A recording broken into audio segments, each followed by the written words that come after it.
믿음으로 뛰어내린 베드로라는 제목으로 함께 은혜를 나누도록 하겠습니다.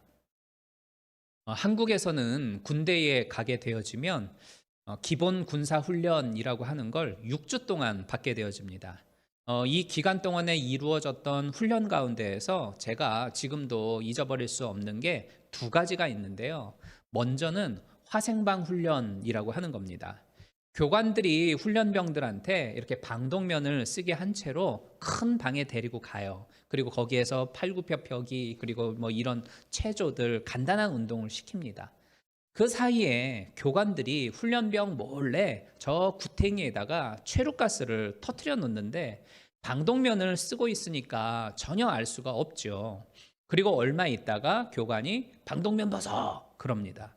그러면 방독면 벗는 즉시 훈련병 모두가 저 세상의 고통을 맛보게 되는 거죠. 막 눈물, 콧물 다 쏟아내면서 여기저기서 막 나 죽는다고 하면서 막 하다가 교관이 방문을 딱 열어주면 쏜살같이 밖으로 다 튀어나가는데요. 그때에 숨쉬게 됐던 그 바깥 세상의 공기는 진짜 뭐랄까 숨이 진짜 꼴딱꼴딱 다 넘어가려고 하는 그 고통의 끝자락에 있다가 한 방에 훅 건져받는 느낌, 그런 말로 표현할 수 없는 아주 상쾌함을 가져다주는 그런 공기였는데요. 그때의 그 공기 맛을 잊어버릴 수가 없어요. 또 하나는 헬기 레펠이라고 하는 훈련인데, 사진에서 보는 것처럼 줄 하나에 매달린 채에 11m 높이의 건물에서 뛰어내리는 겁니다.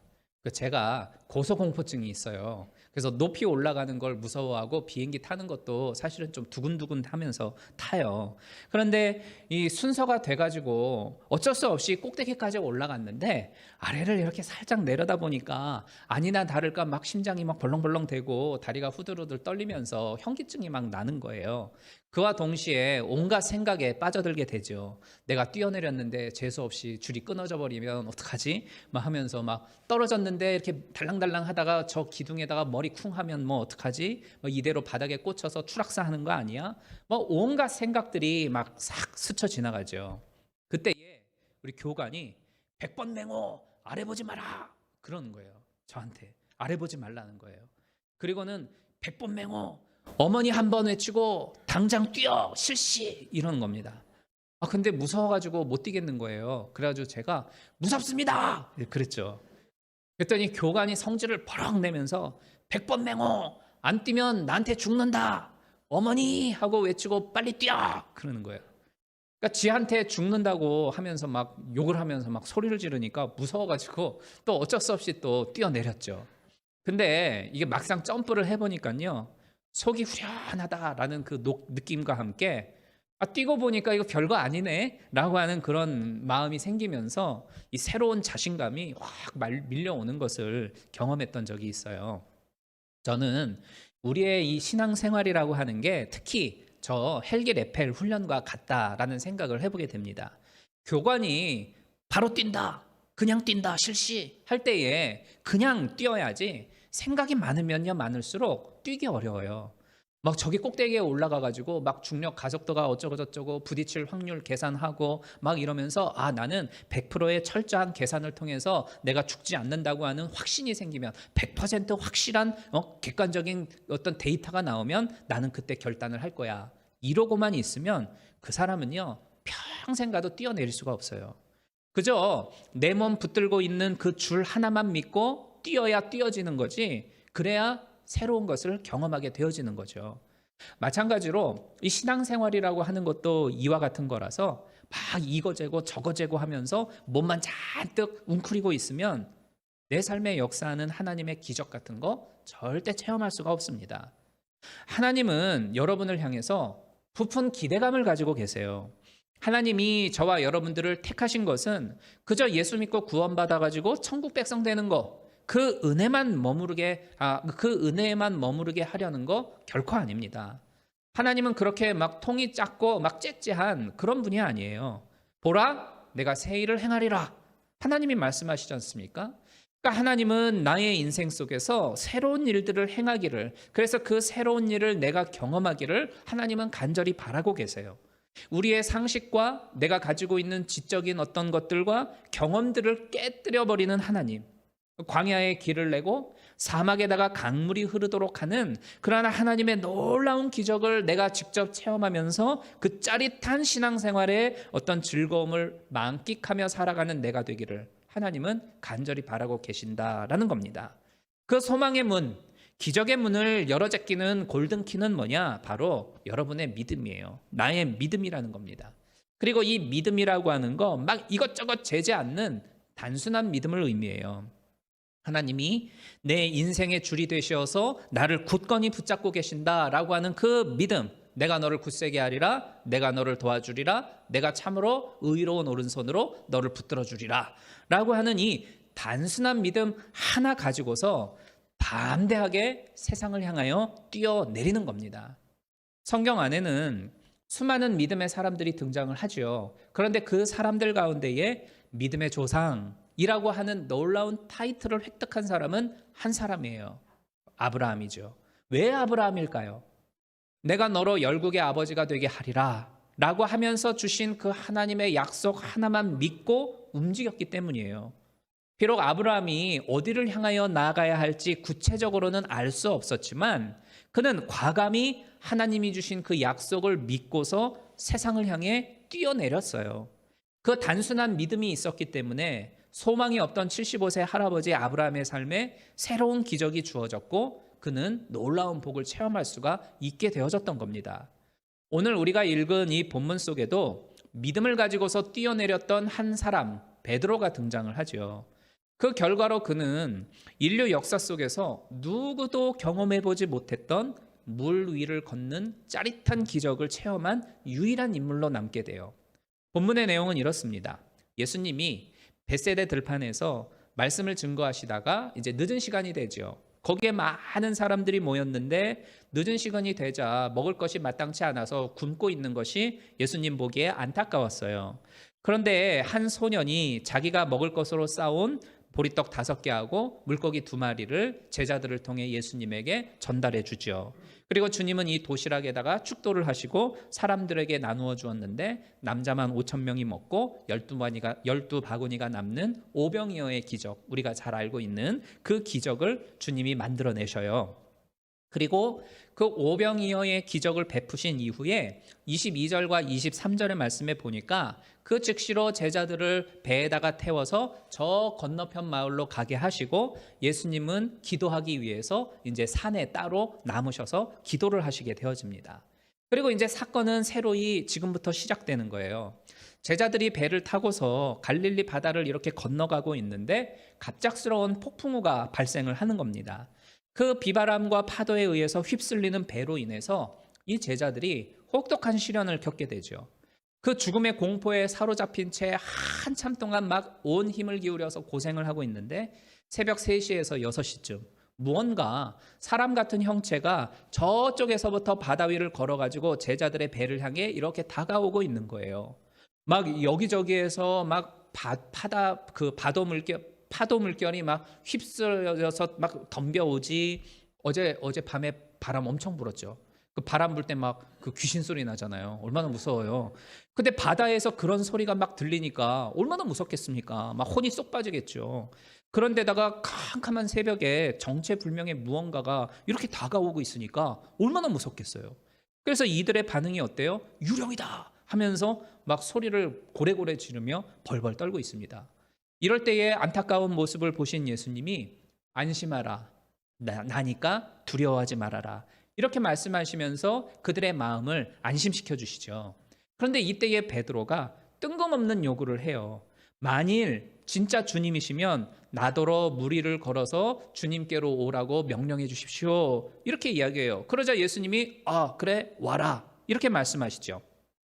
이제 공은 베드로에게 넘어온 겁니다. 베드로가 내가 걸어가겠습니다 라고 했고 예수님이 오라라고 했으니까 이제 베드로가 어떻게 할 건지만 남은 거잖아요. 그러니까 같은 배에 타고 있던 나머지 11명의 제자들도 숨죽인 채로 베드로의 선택을 바라보고 있었을 거예요. 제가 진짜로 가나 안 가나 궁금하게 바라보고 있었겠죠. 이 제자들 가운데에는 베드로 이외에 어부 출신들이 많았어요. 그러니까 그들의 경험상 지금 이렇게 막 휘몰아치는 비바람과 집채만한 파도가 넘실거리는 이 상황에서 배가 유일한 자기들의 안전한 장소인데 여기에서 나갔다가는 이 100% 죽는다는 거 다 알았을 거예요. 그래서 베드로를 뜯어 말렸겠죠. 지금 나가면 안 돼, 너 죽어, 큰일 나, 아마 말렸을 거예요. 베드로의 친동생인 안드레가 있었죠. 안드레는 아마 이렇게 말했을지도 몰라요. 형, 지금 뛰어내리면 형수하고 형 애들, 우리 조카들 어떡할 거야, 큰일 나, 뛰지 마, 말렸을 거예요. 세리 마태는 그 IRS 출신답게, 야, 너 지금 죽으면 세금 어떻게 내려고, 큰일 나, 너 나중에 소셜연금도 받아야 될 거 아니야, 그러니까 심사숙고해라, 막 이랬을 거예요. 또 회계 담당했던 가룟 유다는, 야, 너 뛰어내리더라도 회비는 내고 뛰어라, 막 이랬을지 몰라요. 그러니까 말은 다 달랐을지 모르겠지만 결론은 뭐예요? 지금 배에서 뛰어내리면 너 죽어, 하지 마, 이거였을 거예요. 그럼 이후에 베드로는 어떻게 선택을 합니까? 29절에 보니까 오라 하시니 베드로가 배에서 내려 물 위로 걸어서 예수께로 가되, 이렇게 말씀하죠. 근데 이 말씀을 보면 아주 잠깐이라도 갈등하고 있는 베드로의 모습 같은 거는 전혀 느껴지지를 않습니다. 야, 이거 내가 뭐가 이성적인 결정일까? 어떤 게 내가 지금 이 상황에서 합리적인 선택을 하는 거지? 이런 고민하면서 시간 질질 끌지 않았어요. 오라라고 하는 그 주님의 말씀이 떨어지기가 무섭게 배에 디디고 있던 그 발을 과감히 떼어서 바다로 뛰어들었죠. 그럼 무엇이 이토록 용감한 베드로를 만들어 놓았을까요? 믿음의 단순함입니다. 그는 자기에게 오라라고 명령하신 예수님이 창조자 하나님이심을 믿었기 때문이었어요. 막 이거저거 저거저거 하면서 막 우물쭈물 하지를 않고 그저 믿음 따라 행동으로 옮긴 아주 단순하면서도 명확함이 그 베드로에게는 있었기 때문입니다. 조금 전 반나절만 해도 뭐가 있었어요? 어떤 사건을 제자들이 겪었습니까? 오병이어 사건이었잖아요. 예수님이 보여주신 그 오병이어 사건, 그 초자연적인 사건은 사람의 이성과 합리적인 판단으로 가지고는 절대 계산으로 나오는 것이 아니에요. 어떻게 그 떡 5개하고 물고기 2마리하고 5,000명이 넘는, 남자만 5,000명이 넘는 사람들한테 그걸 나눠줄 수 있겠어요? 이게 계산으로 가능해요? 불가능하잖아요. 그런데 그런 일을 예수님이 행하셨어요. 가장 가까이에서 그 광경을 객관적으로 지켜봤던 제자들은 사람이 할 수 없는 일을 예수님이 하신다. 그 예수님을 보니 예수님은 하나님이다. 이런 결정을, 이런 판단을 내리게 되어졌던 거죠. 그런데다가 바닷물 위에 서 계신 그 예수님을 유령으로 알고 막 제자들이 놀라가지고 자빠지고 있을 때에 예수님이 그들에게 27절에서 안심하라, 나니까 두려워하지 말아라, 이렇게 말씀을 하시죠. 바로 여기에서 It is I라고 하는 영어 표현을 쓰는데 이 It is I라고 하는 이 용어는 되게 중요한 의미를 가지고 있어요. 예수님이 나다라고 하신 이 부분을 헬라어로는 에고 에이미라고 하는 표현을 쓰는데요. 이 에고 에이미라고 하는 헬라어는 그 구약 성경에서 보면 모세에게 하나님이 나타나시지 않습니까? 근데 이제 모세가 당신은 누구십니까? 라고 할 때 하나님이 뭐라고 말씀하세요? 나는 여호와다. 내 이름은 여호와다. I am who I am 이라고 하는 표현을 쓰죠. 나는 스스로 있는 존재다, 이런 뜻이에요. 나는 스스로 있는 존재다. 스스로 있는 존재, 유일한 창조자다, 그런 뜻을 가지고 있어요. 그러니까 아무것도 없는 그 무에서부터 유를 만들어내는 존재가 바로 창조자잖아요. 불가능을 가능케 하는 것이 창조자의 가지고 있는 능력입니다. 그러므로 우리가 믿는 하나님은 상상을 초월하는 분이에요. 그분은 우리 인간들이 가지고 있는 이성과 계산을 뛰어넘고 우리가 이루어낸 과학 문명을 훨씬 초월하는 그러한 창조의 하나님이세요. 기적을 행하시는 하나님이라는 말입니다. 저는 기적을 믿습니다. 기적을 기대하는 게 믿음이에요. 이 믿음이라고 하는 건 뭐 자연스러운 것, 충분히 가능한 것, 계산적으로 따져가지고 그럴 수 있는 것, 그런 것만 소망하는 것이 믿음이 아닙니다. 이 믿음이라고 하는 건 전혀 가능성이 없는 것, 절대 상식적이지 않은 것들일지라도 창조자 하나님, 전능하신 하나님을 통해서 이루어지기를 바라고 소망하는 것, 그게 바로 믿음이에요. 성경을 보세요. 성경을 읽어보면 이게 계산적으로 나오는 일들입니까? 합리적으로 판단하고 이성적인 증거에 의하여서 만들어질 수 있는 사건들이에요. 어떻게 부활할 수가 있고 어떻게 물고기 2마리하고 5개의 떡으로 그런 많은 사람들을 먹일 수가 있겠어요? 어떻게 여리고성이 무너지고 홍해가 갈라지겠어요? 그 기적을 믿지 않으면 성경은 다 그냥 뻥이에요. 성경 속에 있는 내용은 모두가 다 기적이고 그 기적을 기대하는 것이 우리의 믿음인 겁니다. 전혀 가능성이 없어 보이고 전혀 내 생각에 비추어 볼 때에 이거는 불가능해 라고 여겨지는 것이 하나님의 손길을 통하여 얼마든지 이루어질 수 있음을 믿는 것, 그게 믿음이에요. 그리고 이 믿음에서 엄청난 사건이 이루어지는 겁니다. 내가 살아가고 있는 이 메마르고 황량한 현실 속에 놀라운 기적이 창조자 하나님을 믿을 때에 만들어지는 거예요. 여러분, 훈련을 받는 그 병사들이 그 무시무시한 높이의 그 타워에서 과감히 뛰어내릴 수 있는 건 나를 굳건하게 붙들어주고 있는 그 줄 하나 믿고 뛰는 겁니다. 그렇지 않습니까? 마찬가지로 지금 베드로는 기적을 행하여 주실 그 주님 한 분만 바라보고서 그 믿음으로 배에서 뛰어내린 겁니다. 그러는 바람에 베드로는 지금까지의 자기의 삶 속에서 경험해보지 못한 놀라운 기적을 체험할 수가 있었던 거죠. 한편으로는 오늘 본문 속에서 한 가지 아쉬운 부분을 발견할 수가 있어요. 베드로가 주님의 말씀을 듣고 바다로 뛰어들었더니 물 위를 걷는 그 모습을 나머지 제자들이 다 봤을 거예요. 하지만 그 11명 가운데 단 한 사람도 예수님한테 베드로의 기적을 나도 체험할 수 있게 해달라고 요구하지 않았다는 겁니다. 만일 제가 그 현장에 있었다면, 제가 그 배에 타고 있었다면 예수님, 저도 베드로처럼 물 위를 걷고 싶습니다 라고 요구하고 나도 뛰어내렸을 거예요. 그러면 분명히 예수님은 저도 물 위를 걷는 기적을 경험하도록 해주셨을 거라고 저는 믿습니다. 예수님이 베드로한테 물 위로 와라 라고 말씀하셨던 의도는 저 녀석이 진짜로 뛰나 안 뛰나 내가 한번 테스트 해봐야지, 이런 의도를 가지고 와라 라고 하신 게 아니었어요. 그 일을 통해서 베드로라고 하는 한 사람이 지금까지 경험해보지 못했던 또 다른 은혜의 세계, 그 기적의 놀라운 차원으로 들어오기를 주님은 원하셨던 겁니다. 또 베드로뿐만 아니라 그 배에 타고 있던 모든 제자들도 그런 경험하기를 원하셨고, 오늘날을 살아가고 있는 저와 여러분들에게도 그런 은혜를 경험하게 되어지기를 주님은 간절히 바라고 계세요. 문제는 우리의 믿음입니다. 믿음에 근거한 담대한 점프예요. 여러분들도 물 위를 걷는 그런 기적의 주인공이 되고자 원하십니까? 그러면 배에서부터 나와가지고 믿음의 용기 있는 단 한 발자국의 발걸음이라도 내디셔야 돼요. 꼼짝하지 아니하고 가만히 있으면 그 기적은 주어지지 않습니다. 그러나 담대한 믿음의 용기를 가지고 내디딜 때에 거기에서 일생일대의 기적이 여러분들에게 주어지는 겁니다. 막 이것저것 계산하고 막 따져가면서 생각을 오래 하게 되면 아무것도 못해요. 우리가 오늘 이 본문 말씀 속에서 소유해야 할 것은 기적을 일으키시는 주님의 능력에 대한 믿음입니다. 그 믿음을 바탕으로 해서 믿음으로 뛰어내리는 대범함이에요. 그 안에 놀라운 은혜가 부어질 것을 믿습니다.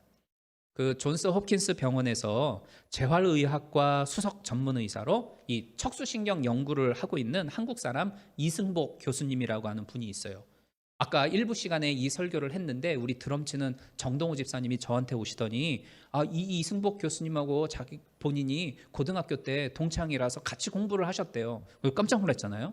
근데 이 이승복 교수님이 8살 때에 미국으로 이민을 왔어요. 그리고 미국 올림픽 체조 선수가 되겠다라고 하는 그 꿈을 가지고 이제 어느 날 연습을 하고 있는데 공중에서 이렇게 뛰다가 잘못 떨어져가지고 이 허리를 다치는 바람에 그 중증 사지마비 장애인이 되고 맙니다. 그래서 평생 휠체어에 앉아가지고 이렇게 손가락 하나 움직일 수 없는 그런 장애자가 되었는데, 그런 여러 많은 것들을 믿음으로 극복해 나아가면서 세계 최고의 병원이라고 하는 존스 홉킨스에서 의사로 또 교수로 활동을 하고 있어요.